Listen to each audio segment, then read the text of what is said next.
guys, and welcome back to the channel. And today I'm checking out why the UK might be the most important military power. And I'm getting this from Military Hub, the link in the description below. Please go over and show them some love. With that said, I want to find out why the UK might be the most important military power. Here we go right about now. When you think of global military powerhouses, the usual suspects pop up. US, the United China. States, China, Russia. But here's a question. What if the real MVP of 2025 is the United Kingdom? Yes, the same country famous for tea, James Bond, and complaining about the weather is quietly becoming one of the most formidable military forces on Earth. While many are distracted by flashy displays from larger nations, Britain has been methodically sharpening its sword. It might not shout the loudest, but its influence is undeniable. True. And if military power were a game of chess, the UK just might be several moves ahead, quietly positioning its pieces across every board on the globe. So while the world's focused on superpowers throwing shade, Britain's been busy loading the magazine. Let's break down why the UK might just be the most important military power in 2025, and why you should pay attention before the Royal Navy parks a destroyer outside your front porch. Spoiler alert, it won't be delivering tea. Nope. In 2025, the UK is ranked among the top 6 military powers globally. Not bad for a nation that hasn't had an empire since Netflix still mailed DVDs. But make no mistake, Britain isn't riding nostalgia. It's investing big, real big. With one of NATO's largest defense budgets, the UK is shifting into high gear. By 2027, it aims to raise defense spending to 2.5% of GDP. And that's just the start. The long-term ambition? A 3% threshold that would mark the largest military investment increase since Margaret Thatcher debated whether to upgrade Trident or just scare the Soviets with her stare. Over £15 billion is being pumped into nuclear modernization, cybersecurity. That's a lot. 15 billion. But you can see why they're going along that route, because nuclear modernizations, cyber is another one. You understand me? That's what's going on in the world now. So I can understand why they're pumping so much money into these areas, because you understand, this is where the world is running at this time. I don't blame them. And bleeding edge tech. We're talking hypersonic missiles, quantum encryption, and AI battle networks that make Terminator look like a dial-up connection. The 2025 Strategic Defense Review reads more like a Marvel origin story than a budget paper. The UK isn't trying to match future threats. It's trying to beat them to the punch, uppercut included. Beyond raw numbers, the UK spending is strategic. Rather than simply expanding traditional forces, the money is going toward capabilities that multiply force, enhance resilience, and future-proof Britain against hybrid warfare. It's not just about boots on the ground anymore. It's about brains behind the screen. Let's talk nukes, because nothing says don't mess with us quite like a few warheads silently patrolling beneath the ocean. That's true. That's true. I love that it is not about boots on the ground, but about brains behind these tech, because if it's better to me to have unmanned stuff going up more than have an actual human going out to get the job done. You understand me? So if you have the brain, the person behind that with that brain power, of course, why not use them? Less casualties when it comes on to, sending out our men and women out there.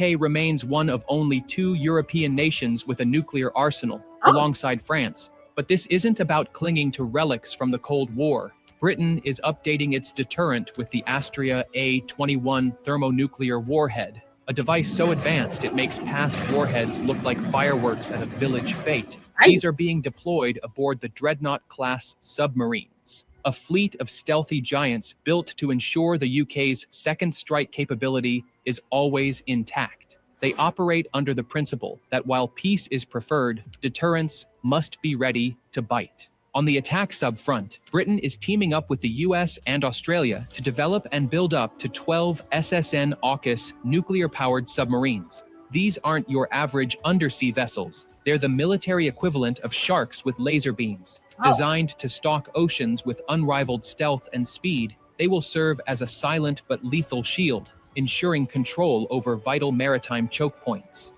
silent but lethal. So you don't see them coming. You see this? Listen, them terms right there. That's that. Listen. Together, these platforms make the UK a nuclear backbone not just for itself, but for the broader Western alliance. NATO doesn't just rely on British hardware, it relies on Britain's willingness to use it if the need arises. NATO first. That's not just a slogan, it's a British doctrine etched into the Ministry of Defense playbook. From leading NATO's Very High Readiness Joint Task Force to commanding battle groups in Estonia, Britain is the alliance's trusted enforcer in Eastern Europe. But don't be fooled into thinking Britain's alliances end with NATO. The Five Eyes intelligence network, a collaboration with the US, Australia, New Zealand, and Canada, means London is at the heart of global information sharing. It's the MI6 of multinational coordination. Strong defense and trade relationships with Gulf states, Japan, and the Commonwealth countries further solidify the UK's role as a global connector. While others talk about strategic depth, Britain just flies there, signs a deal, and leaves behind a couple of typhoons. Post-Brexit, many predicted the UK's influence would wane. Instead, it's gone on a diplomatic world tour, with a side of military exercises. The UK's Rolodex isn't just intact, it's grown teeth.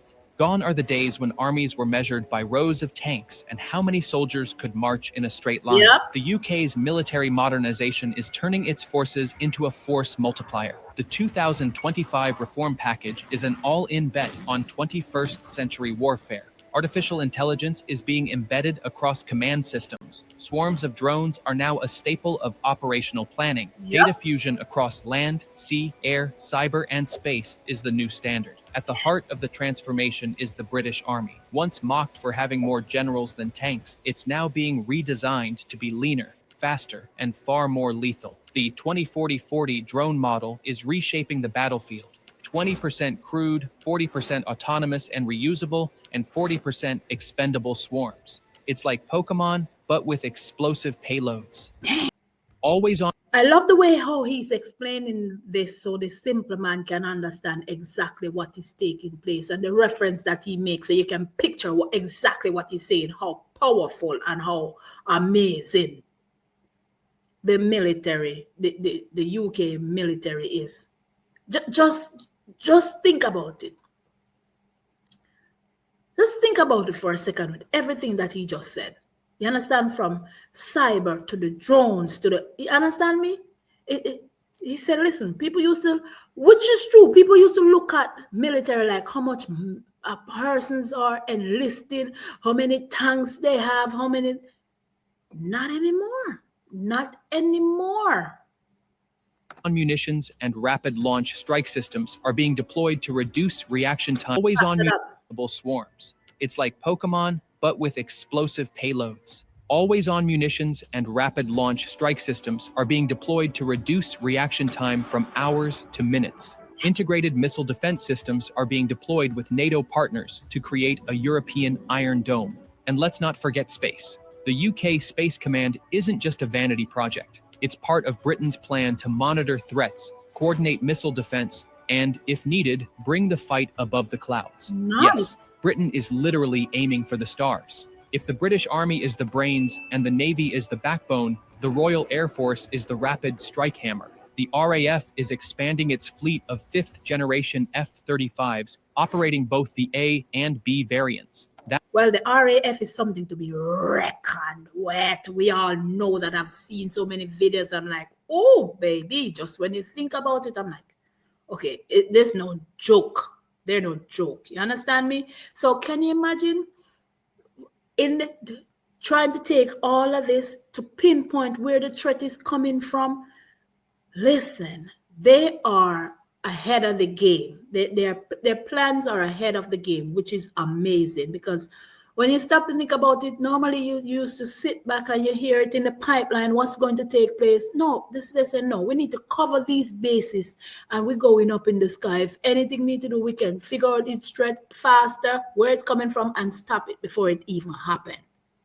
That dual capability offers something few nations have. Flexible nuclear strike and carrier-based projection rolled into one. These jets don't just fly, they dominate. But it's not all about now. The Global Combat Air Program, developed in partnership with Japan and Italy, aims to field a sixth-generation fighter by the mid-2030s. Oh, These stealthy marvels will operate in sync with unmanned wingmen, leveraging AI to overwhelm enemies long before radar even picks them up. This oh, project isn't just military development, it's a technological moonshot. Sensors, engines, networking, and electronic warfare systems will all be state-of-the-art. Think F-35 meets Iron Man with a British accent. And with forward bases in Cyprus, the Falklands, Oman, and Brunei, the RAF can reach anywhere it needs to, fast. If air power is the future of deterrence, then the UK is building the future now. We yep. live in an era where battles can begin with a mouse click. And here,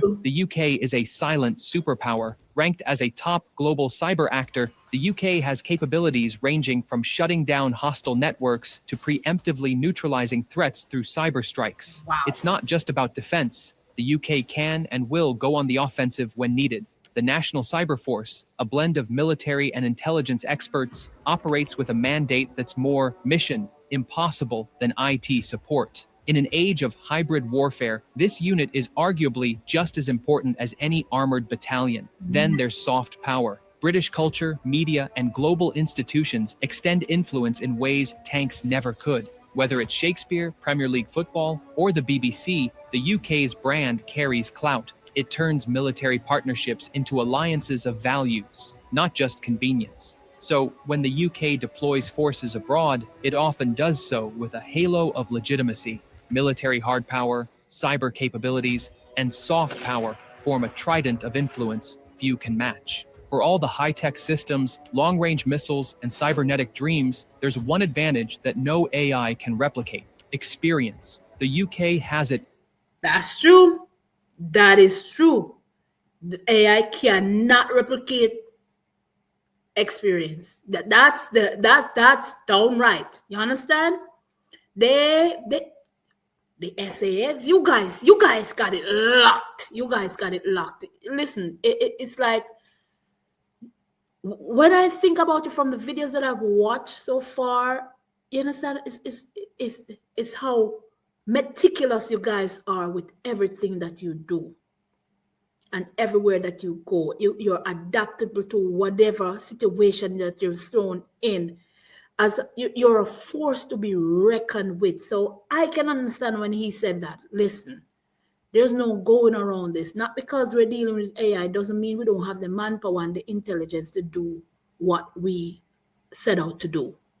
In spades. British troops haven't been stuck in barracks polishing boots. Exactly. They've been out in the field, under fire, under pressure, and delivering results. Yep. That gritty, boots on the ground operational maturity can't be bought, borrowed, or faked. True. It's earned, campaign by campaign, decade after decade. From the scorching deserts of the Gulf War to peacekeeping in Bosnia and Kosovo. From urban warfare in Iraq to mountain ambushes in Afghanistan. And from surgical strikes in Libya to training and equipping forces in Ukraine, the UK has maintained a consistent, hands-on role in global military operations. They've fought wars with allies and gone it alone when necessary. That operational diversity makes them more than capable. It makes them seasoned. And unlike some nations who fight a war once every generation, the UK's military learns, adapts, and evolves from each. I said that. You guys are adaptable. You guys evolve.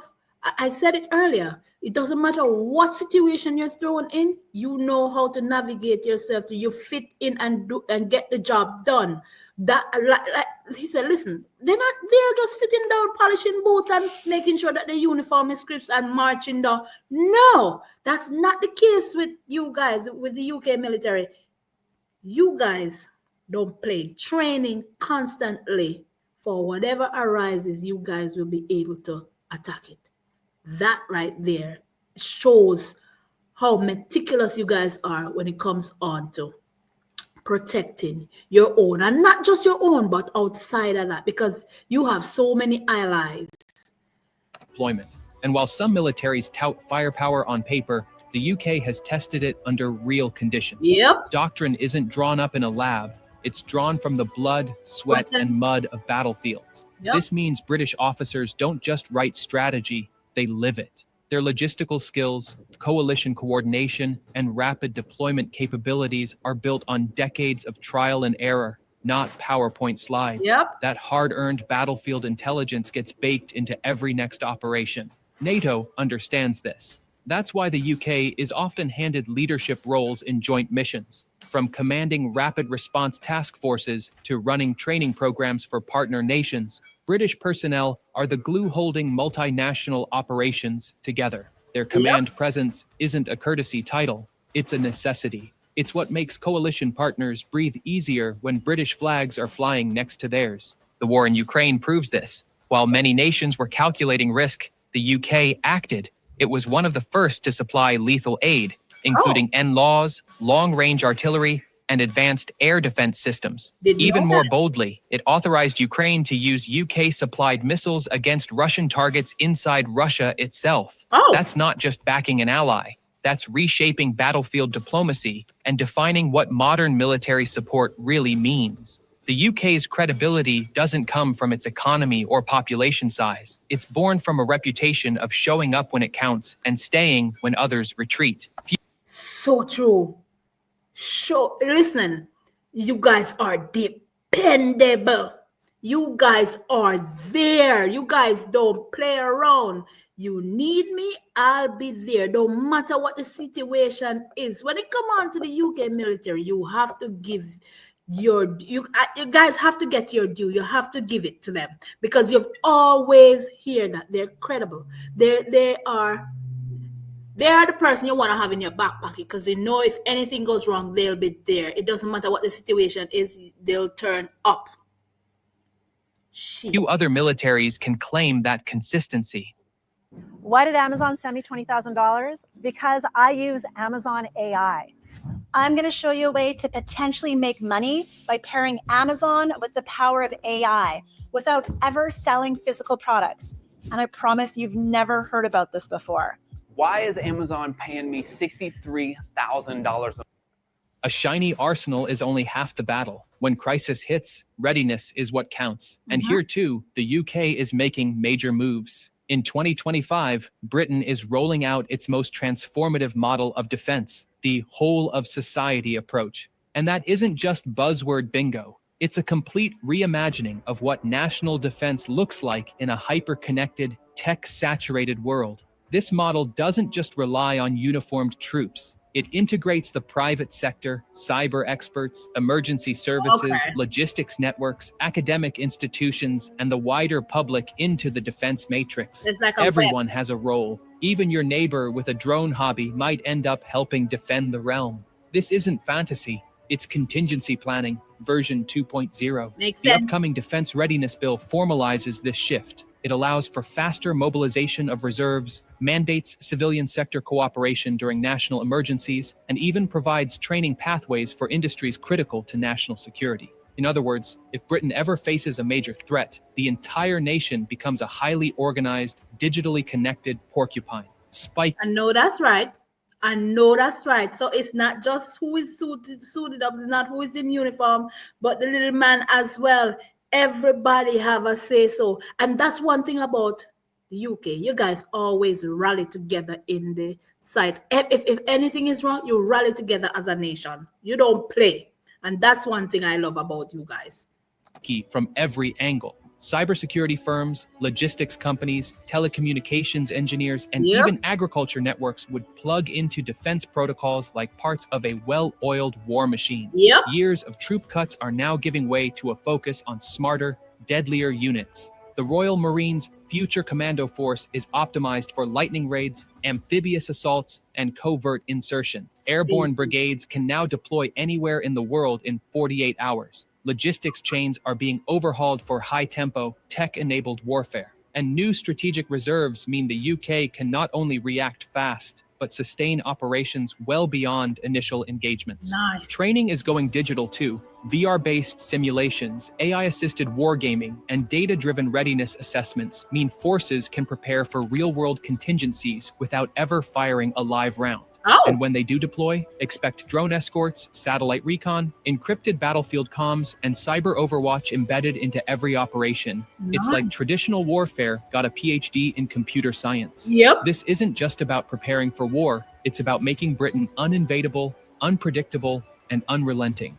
Resilience isn't a last resort, it's the first line of defense. And in the UK, it's becoming a national habit. Military power isn't just about who has the most toys, it's about where those toys are parked. And in the True. UK's case, the map is full of red pins. From the South Atlantic to the Middle East to Southeast Asia, British forces maintain a global footprint that most countries twice its size can only dream of. That's true. Permanent deployments in Cyprus, Bahrain, Brunei, Kenya, Man. Gibraltar, and the Falklands serve as regional hubs for operations, logistics, and deterrence. These are not colonial holdovers. They're chess pieces in a grand strategy of global influence and quick reaction capability. In Europe, the UK maintains forward deployed forces in Estonia and Poland as part of NATO's enhanced forward presence. These aren't just symbolic troops, they're fully equipped, combat-ready units positioned to respond instantly to aggression. In the Indo-Pacific, the UK has joined security initiatives with Japan, Australia, and India,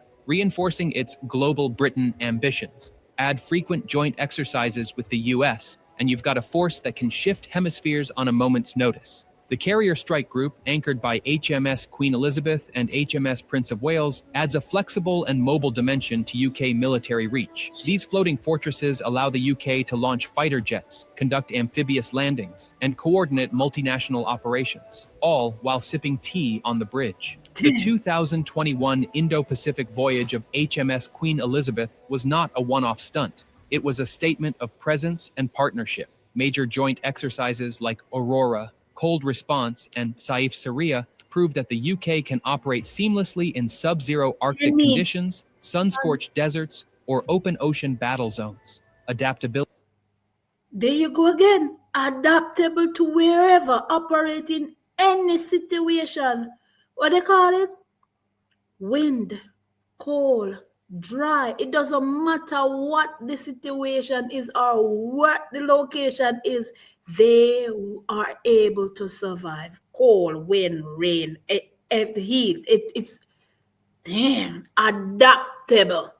Is baked into British doctrine. You could drop a British battle group in a jungle, a desert, or a tundra, and they'd still have time to brew a proper cup of tea before engaging the enemy. And that cup of tea would probably be classified.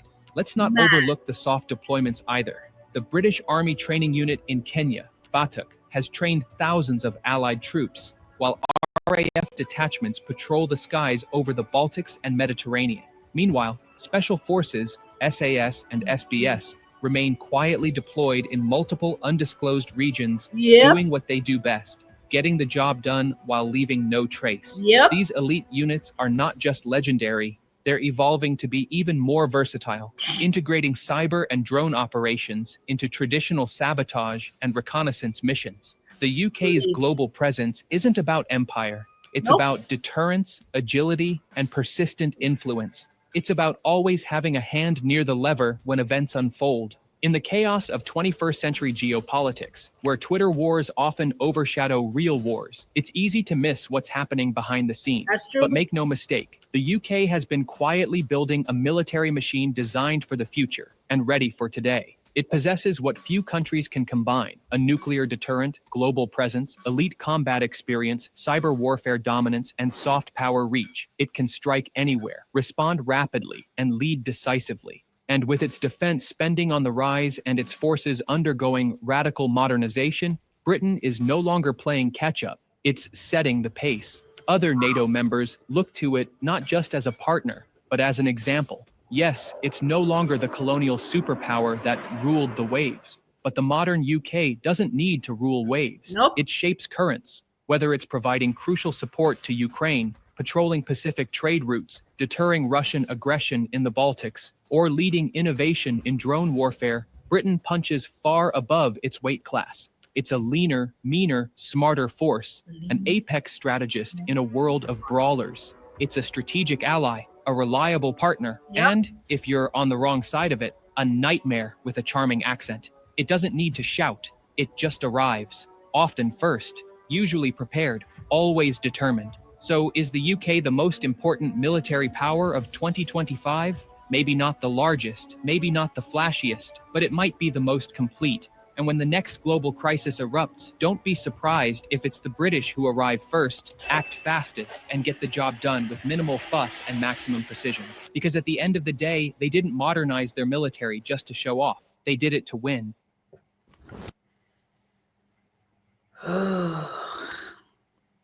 Listen, it's like a lean, mean machine. A lean, mean machine, ready to go faster, smarter. They ain't playing. They ain't playing. Look, listen, in every nook and cranny you think about, they're there. They are reliable. They will be the first to turn up. They're not running away. It don't get no better than that, does it? It doesn't. Man, I'm sitting here, I have ghost pimple over my body. I'm like, damn, they're a force to be reckoned with. Jude Merrick is here.